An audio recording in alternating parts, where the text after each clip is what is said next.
Boy. All right. Good morning and welcome to our Bible class for this morning. And we're again continuing to look at... My clicker's not clicking, Norm. Clap on. There we go. All right, continuing to look at Jesus said what, the hard sayings of Jesus. And we're looking today at Luke 16, 1 through 9, where Jesus says, use your unrighteous wealth to make friends. So, then that sounds like this is a great ringing endorsement. So this is what the context is of that whole passage, it's the parable. All right, and could someone read this for us? Jesus also said to the disciples, there was a rich man who had a manager. And charges were brought to him that this man was wasting his possessions. And he called him and said to him, what is this that I hear about you? Turn in the account of your management, for you can no longer be manager. And the manager said to himself, what shall I do since my master has taken the management away from me? I'm not strong enough to dig. I'm ashamed to beg.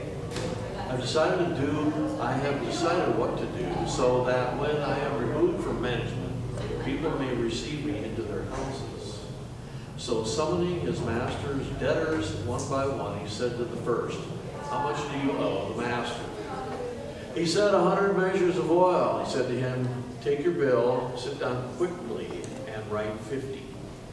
Then he said to another, and how much do you owe? He said, 100 measures of wheat. He said to him, take your bill and write 80. The master commended the dishonest manager for his shrewdness, for the sons of this world are more shrewd in dealing with their own generation than the sons of light. We have to go through that one again. And I tell you, make friends of yourselves, for yourselves, by means of unrighteous wealth, so that when it fails, they may receive you into the eternal dwellings. All right. So what's Jesus telling us here in this parable? I can tell there are a couple spots here in this parable we kind of stop and think, wait, what? Seems like he's saying you can cheat. Okay. Give away somebody else's money. Give away somebody else's money. Make friends. And make friends. So. That would have worked real well in your bank, right, Dean? Someone just, what's your mortgage? Oh, let's make that half and call it good, right? Maybe. But yeah, these are not normally the kind of things that we're used to seeing Jesus commend people for, or other Christians commending people for doing that. Okay, and Gary, you stopped as you were reading. You stopped on this. It was just kind of what made you kind of want to come back and? The sentence, for the sons of this world are more shrewd in dealing with their own generation than the sons of light. Yeah, what's the comparison? Okay, so yeah, I mean, so worldly people versus the people of light, people of faith, I think would be that. You know, the gullible Christians are the ones that, any con artist can take advantage of, and but those sons of the world, those worldly people, they're the ones that can see through things or figure out the way to make themselves come out on top, even though it seems like their world's falling apart. There's a scam of many. One on Facebook, they're warning people when you answer the phone, if there's a guy that says he starts a conversation, he's trying to get you to say yes. To be careful not to say yes, because then they record that, and then somehow that lets them get into all your accounts, and next thing you know, you're cleared out. Right. Yep. True. Yeah. Or if you go to the store, they have to have all these signs around all the gift cards now, telling people, do not buy gift cards and send them by messenger to people you don't know on the internet, because people will do this. And they'll often do it pretending to be pastors. They'll get a hold of a church directory somehow, or see what's online, and then send things saying, pretending to be the pastor, saying, "Hey, I'm in a meeting, I can't answer my phone, but I need you to do this so I can help someone." Because obviously, if I'm going to help someone, it's going to be by giving them an iTunes gift card, because that is going to help them eat, right? Or get a room for the night or something. But these scams work. People fall for them, and fall for them enough that, you next time you look at these digital those gift card displays at Hy-Vee or Walgreens or Target or wherever, look and see. There should be there's probably a sign that says, "Do not buy this for people on the internet," or something to that effect. Because the scammers figured out, if it's a Christian, they think it's their pastor asking them, they're going to just drop everything and do it no matter what. Well, not if it's a Christian, but let's say if you have a little bit of dementia. Right. Oh yeah. Well, and they target the older people too. Every so often you'll get things like, the police will say, "Well, no, it's the gas company is not going to call you and ask for your payment over the phone," or the city is not going to call for trash payment, or whatever. The companies have ways they do things, and they don't involve you. Yeah, either giving them access to your bank account over the phone. So yeah. All right. So that's part of that too. Yeah, Jeanette. It says the master commended him for his shrewdness. Right. He didn't commend him for the fact that he used his money or Right. dishonestly or anything. And that's what the next sentence is kind of saying too. That a lot of people know a lot of things about how to do things. Right. Yep. And so, and that kind of gets on to, so a couple points to think about as we think about what exactly this means. First thing, when reading parables, it's important to remember that not every element symbolizes a spiritual truth, and not every unsavory character or questionable behavior is to be emulated. So just because Jesus says it in a parable doesn't mean that we're supposed to do it. And not every element of the story has a spiritual truth. Now, there's trends in interpretation of parables where people try and do that, and have for centuries. Looking over here at the parable window of the Good Samaritan, there's all sorts of ideas on what exactly the oil that the Samaritan uses is supposed to represent, or the bandages, what he uses, what those are supposed to represent, or what the coins that he uses to pay for the inn is supposed to represent. You can over-allegorize some of these things and make them point to things that, we can do that on other stuff too. There's a whole debate in Christian scholarship over how many. If it mentions water, is it automatically a baptism reference? If it mentions bread or eating together, is it automatically a communion reference? And no, we look at the context is essentially what the consensus seems to be. But there's people you'll try and stretch. Oh, this is water. Well, this obviously is a baptism reference, even though it's just talking about them having water. So when we're reading these parables, details matter, but they don't all. Every detail doesn't directly point to a spiritual truth. And just because someone does it in a parable doesn't mean that we're supposed to follow what they do. Again, Good Samaritan. Priest and Levite get mentioned about passing the guy on the side of the road. Just because that gets mentioned doesn't mean that that's something we're supposed to emulate. All right. What in shrewdness in Greek? What is it? Well, and we'll get to that. Yep. Other examples of this that we can kind of think of. So if you remember, Matthew 13, Jesus talks about the kingdom of the heaven is like a treasure in a field. When a man found and covered up, then in his joy he goes and sells all that he has and buys the field. Okay, so that's telling us both. The two main ways to interpret that are either that's how valuable Christ is and how much we're supposed to give up, or it's how valuable we are and how much Christ has given up. But it doesn't mean that if you go and find a treasure in a field, you put it back where it is, you try and buy the field without telling the person that, hey, I found oil on your land, so I know it's worth a lot more. But I'm going to pay the land, pay the price for it before you know it has oil on it. That's not what we're called to do in that parable. Similar thing with the pearl of great price.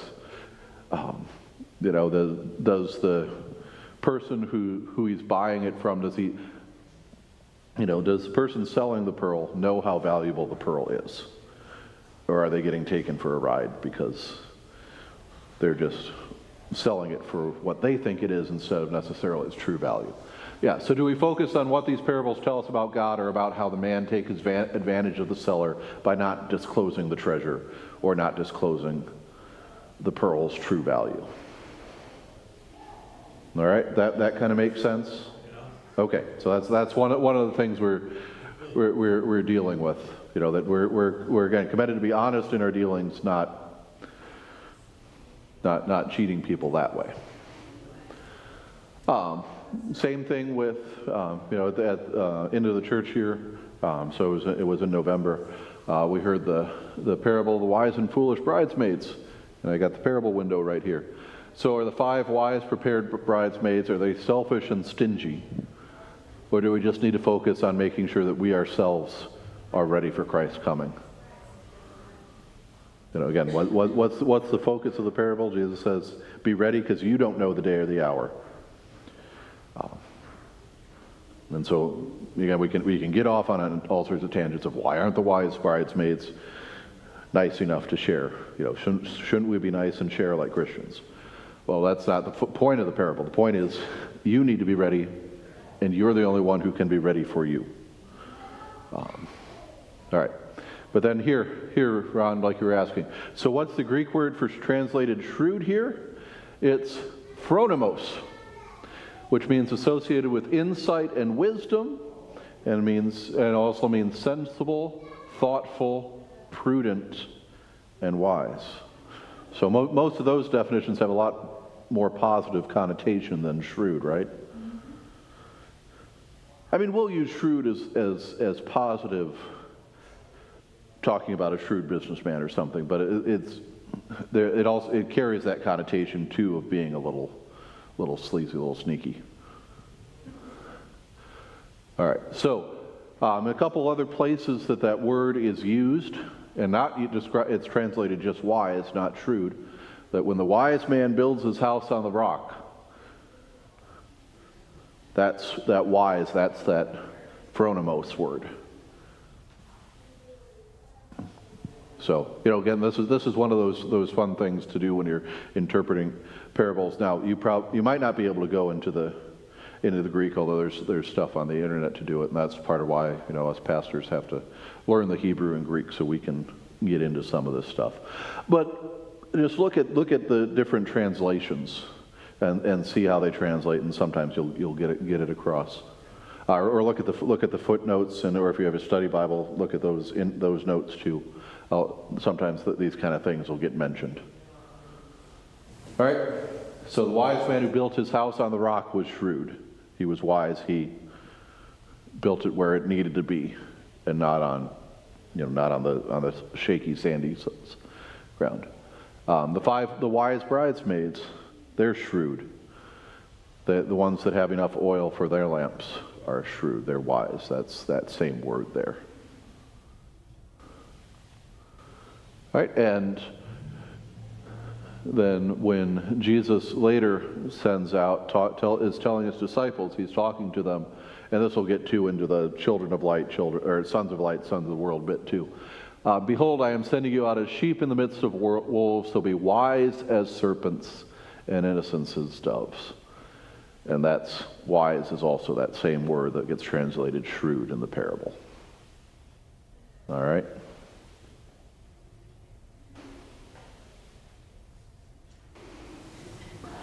All right, so when Jesus does this and talks about being like snakes, doesn't mean we need to crawl on the ground, right?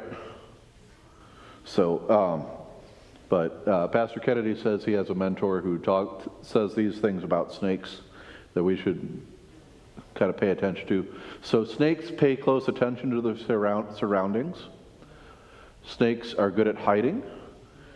If you're depending on where you are in the world, that can be a good thing or a bad thing. They don't expose themselves unnecessarily to danger. You know, what they say about, you know, rattlesnakes and things, usually it's, if they're going to bite you, it's because you're getting too close to them. They want to just hide under their rock or find some sunbeams to bask in. But just so you don't get close to me, I won't bite you. So they're not exposing themselves unnecessarily to danger. They use their energy wisely. You know, again, they're cold-blooded. They don't have a whole lot of energy. You don't hear about snakes, you know, sprinting across fields. I mean, they'll strike quick, but just, you know, in limited range. So snakes only use their energy wisely. They seek out other snakes for mutual benefit, and they know how to let go of the past by shedding their skins, which is all right. All right, so what does being shrewd then mean for us? So Jesus commends this guy, this manager, for being shrewd, which we now know means wise. Wise like the man who built his house on the rock, wise like the bridesmaids, wise like snakes. So what does being shrewd mean for us? Being resourceful. Resourceful, okay, that's a good word. Do you want to say more about that? Well, even though it sounded like the guy with the treasure, he bought the land, what he was using kind of like his wit and resourcefulness. Use his wits and resourcefulness, right? So, you know, I know something that other people don't. Right. You know, because I know there's, you know, I can look at something and find this treasure, or I know this pearl's worth a lot, or you know, I know my master's account books backwards and forwards, and I know who owes him a lot, and so yeah, and there's some debate. People try and understand the parable of this shrewd manager as being that he's taking his percentage off the top, or trying to just knock off the interest, you know, something like that to make it seem like he's not totally just cheating his boss or soon to be ex-boss. An example would be like working for a company, and you see there's certain things that company to do better, but you see it as a great business, and so then you go out and you create a company that's similar to that, and you turn it into a jackpot. You know what I mean? Right.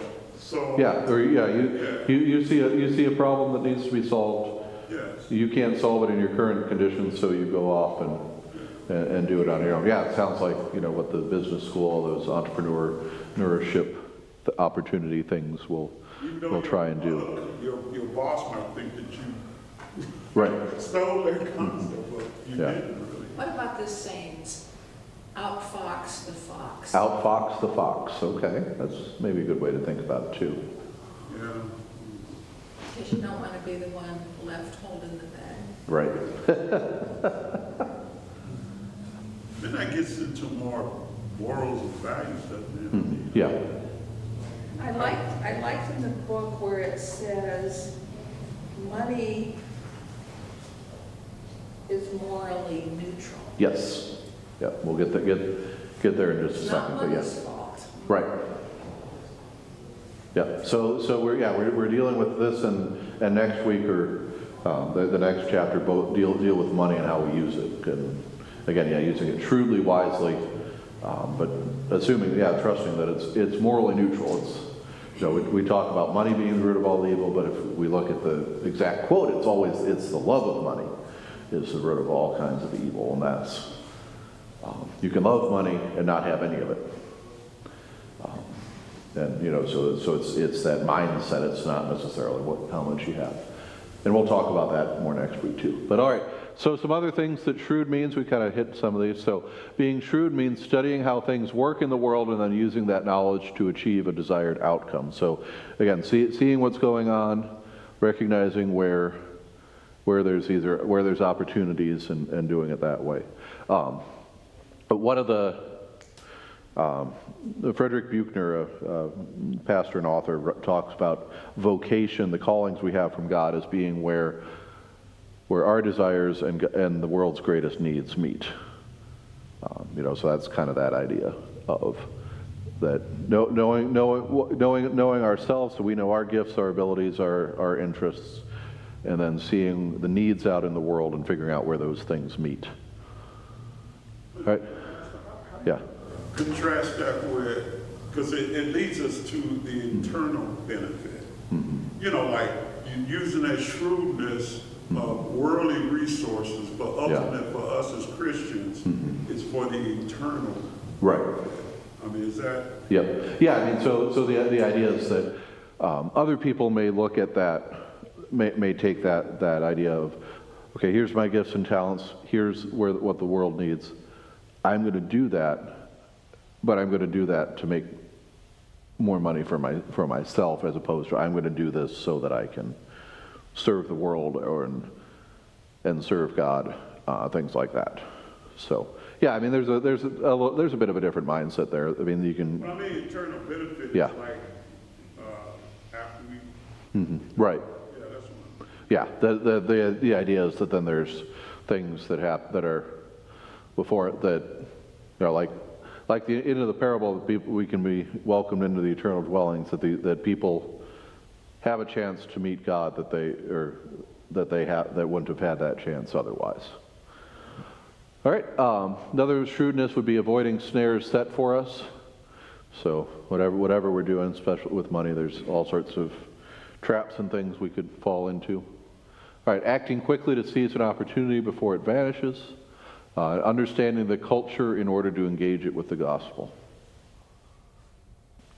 All right, being adaptable and using the resources at our disposal for maximum effectiveness. So those are some of the things that, if you were trying to be, what it means we should be shrewd as Christians, those are a few things you could do that. Yeah? I think the word clever. Okay, yeah. Kind of a synonym to. Yeah, I think clever could be a better word. It doesn't have that same negative connotations. Yeah, shrewdness has kind of a negative Yeah. to it, but I think clever. Yeah, no, that's a good point. Yeah. Can be interpreted both ways, I think. Yep. No, that's a good thought. All right. So here's what Mary said. Again, money is morally neutral. It's the love of money that's the root of all of evil. We see people with money and without, who are both good people and both bad people. It's the love of money that's the root of all evil, not just having money itself. I looked up a little devotion about this verse. And money is man-made, it's not of God. Right. Money is not the currency of the kingdom of God, but righteousness is. So now I'm trying to think in terms of righteousness is my currency, and we could do a lesson on that. Yeah, righteousness is currency. We could do something on that, I suppose. Good thought. All right.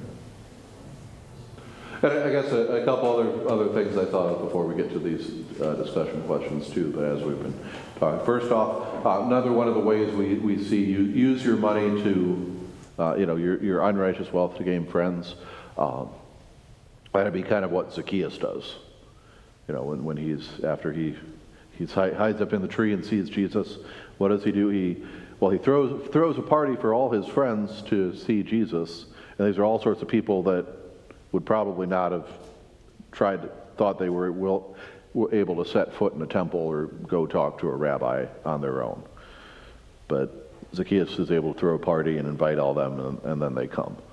So he's using his money that way. And then he talks about how, I made all this money, but I'm going to repay it back and give the rest to God. And so he uses his money that way.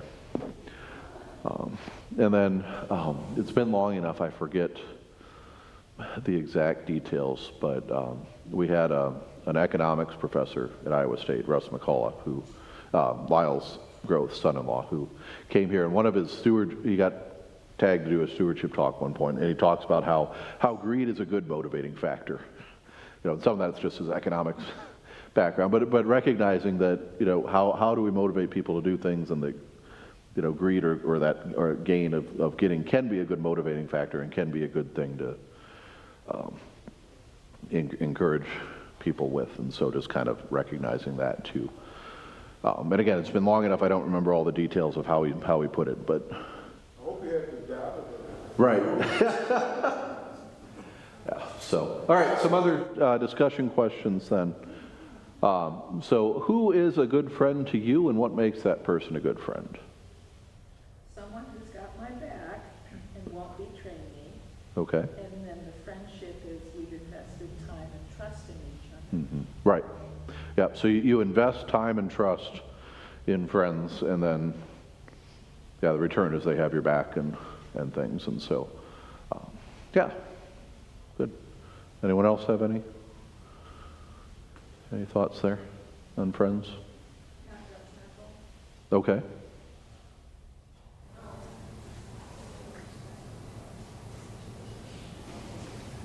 A good friend seems to be somebody who will just listen. Yeah. Accept you for who you are. Yep, so listens, accepts you for who you are. Has again, you put the time and trust in with them, and they put the time and trust in with you, and you're able to do that. Good. All right, give examples of how money is used in unrighteous ways. Well, we, of course, have no examples of that in our world, do we?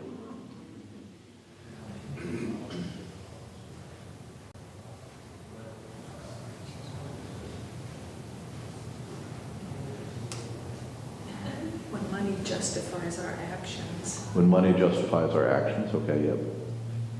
I have a question. I know the church would never accept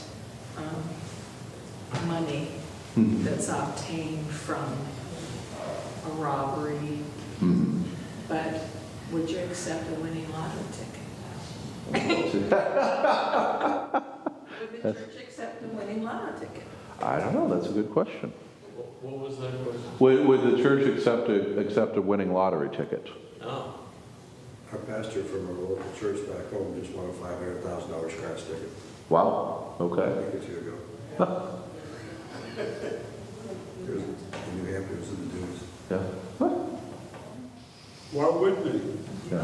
Well, Well, the thing is, and I they suppose would that's- take it over to you, but Right. if they cash it out and then. And then give it, right, that's, Because the church or any nonprofit, don't they have legal liabilities that they have to? yeah, there's some of They that. don't That want would- It would people to get sued over. have to take, yeah. Yeah, there's things like that. I mean, that's why we, had an endowment committee set up to kind of deal with big gifts. Just recognizing that that's not something that people we're used to dealing with, and things. Yeah, and then where that gradation level is, yes, because so it comes from the lottery. Well, it's state sponsored and things, but there's all these negative gambling implications there too.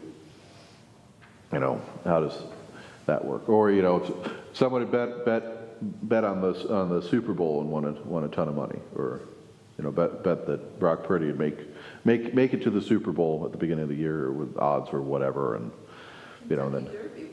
right, yeah, some of those things. I didn't. The key is in excess. Yeah. If you put it before, as a Christian, before our Lord. Yeah. I mean, you can gamble, you can drink, you can, as long as it's not.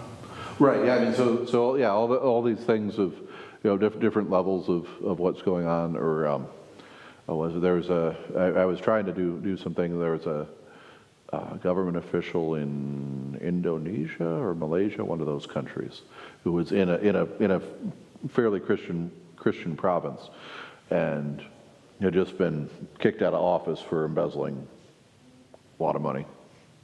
But a lot of the money he'd embezzled, he'd given to churches in in this region that he was governor of or whatever. And then, some of the churches were immediately going, well, okay, now that we know where it came from, we'll pay it back. And others were weren't quite sure what they were going to do quite yet.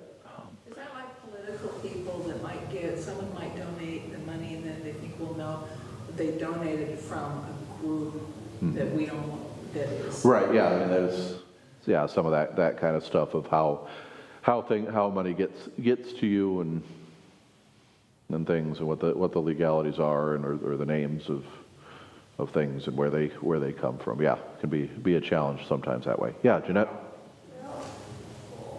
God looks at the heart of a person, Yeah. and I guess if they were blessed with a winning lottery ticket, and they used it for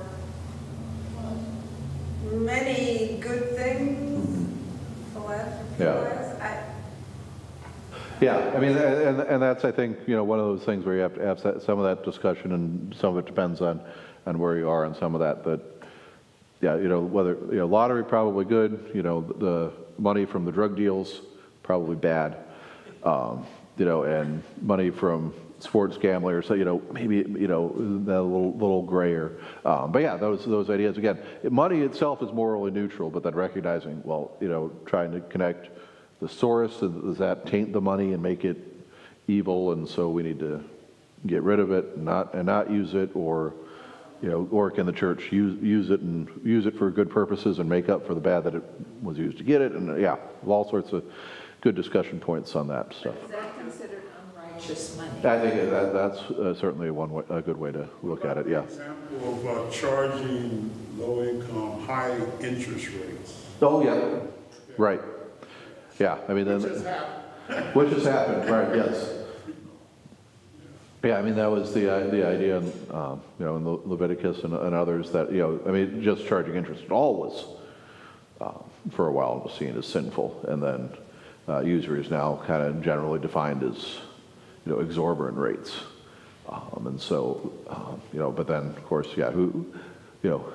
too high interest rates is sometimes in the eye of the beholder. But on the other hand, some of the predatory, loan places, payday loan places. Guy who's working at Pizza Hut, but you give him $200,000 for it. Yeah. He wants to buy a house, but that's Right. his only income. Yeah. He can't pay it back. I mean, Yeah. that's crazy. All right. How does it feel knowing that Jesus sometimes used unsavory characters and questionable behavior in his stories to make his points? Personal. What was that? It's personal. Personal, okay. Made it more relatable, actually. More relatable, okay, right, yeah. I mean, he's not just telling, okay, this is how all these perfect people handle these things, so we'll be like these perfect people and do it. No, he uses these people that are not perfect. And we see that throughout the rest of the Bible too. God's word always hits a nerve with someone who is in need to figure out their life. Yeah. And so if he's with these, what they call unsavory characters, Yeah. they probably there's something they needed to figure out in their life. Yeah, I mean, I think sometimes wait, this rabbi told this story, what? Sometimes I think it's to surprise his hearers to get them to think in other ways, but also recognizing themselves in these parables and going, well, wait, if this person can do this, then I can too. And you can see that. I happen to just be looking past Gary and Ben to the parable window that's the parable of the publican and the Pharisee, where the Pharisees, thank God I'm not like everyone else, assuming this tax collector, and then the tax collector goes, Lord have mercy on me, a sinner. Jesus. The fact that Jesus includes that guy in a parable would make people go, oh, wait a minute, maybe this is for me. This isn't just only for perfect people. Yeah. Blessing in disguise. Blessing in disguise, right. Well, I've got a book on parables that's takes its title from a Emily Dickinson poem. You know, tell the truth, but tell it slant. You know, kind of that idea that if you just tell the story straight on, or you know, confront people right on, they might just put up walls and you can't get through. But if you tell them the story at an angle, then they're able to see themselves that way. You know, and kind of like when Nathan confronts David, he doesn't just say, "Hey, you committed adultery and killed Uriah, your sinner," but he tells the story about the guy with the lambs. And then David is able to see who's wrong in the story. Then Nathan goes, "Well, you are the man." And then David recognizes himself in there because he kind of got at him at an angle. So recognizing parables work that way too. All right, how do you understand that statement? Behold, I am sending you out as sheep in the midst of wolves, so be wise as serpents and innocent as doves.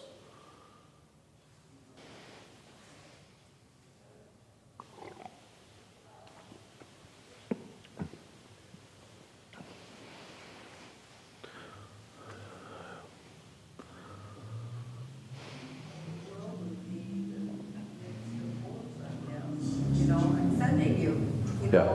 Go out. I'm sending you, but it's right. It's going to be dangerous. Yeah, keep your head about you. You know the trouble that you could get into, but not so well that you.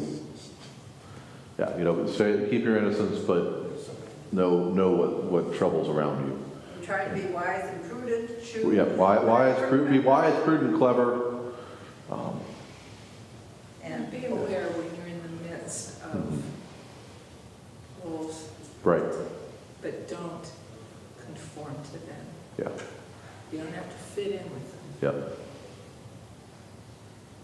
You can't have a wolf mentality for Jesus. Wolf mentality for Jesus? Not quite.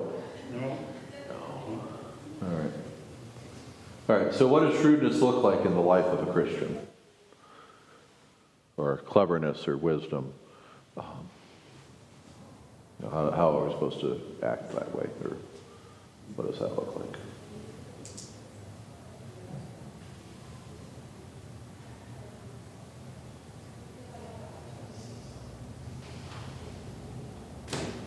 I said if a dishonest manager is smart enough to use things to his advantage, then we as Christians, believers, should be wise enough to use things in our possessions for God's good. Right.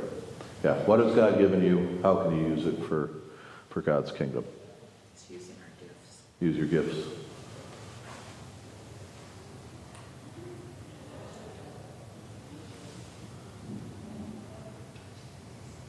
All right, give an example of someone using money to advance God's purposes.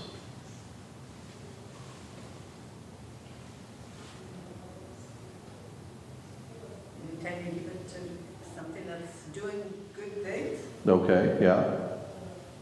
Tithing. In Colorado, there's a lot of homeless. Mm-hmm.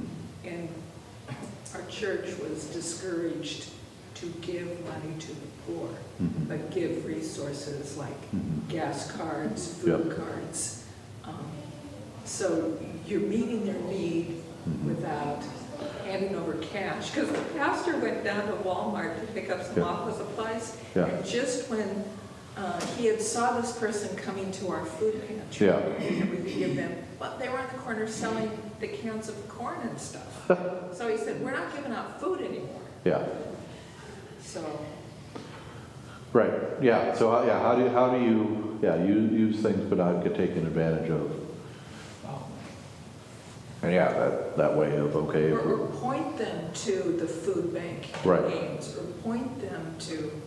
We shouldn't have guilt. right, or that people call here in general. We go, well, we give money to Good Neighbor, do that and there. Because they screen people, they keep track of how many times people ask for help, and make sure they're not just doing it because you want to help those in need. But there's people who could, in theory, hop around the churches asking for money and pay things. Panhandlers? There's some. There's a couple, but usually kind of by the Lincoln Center Hy-Vee here. either on the driveway or there's the people playing music sometimes out by the Salvation Army building there, or sometimes at Walmart too. Not a huge number, but some. We got a few when Highway 30 and Duff. yeah, down by Highway 30 and Duff. We had more stop by our church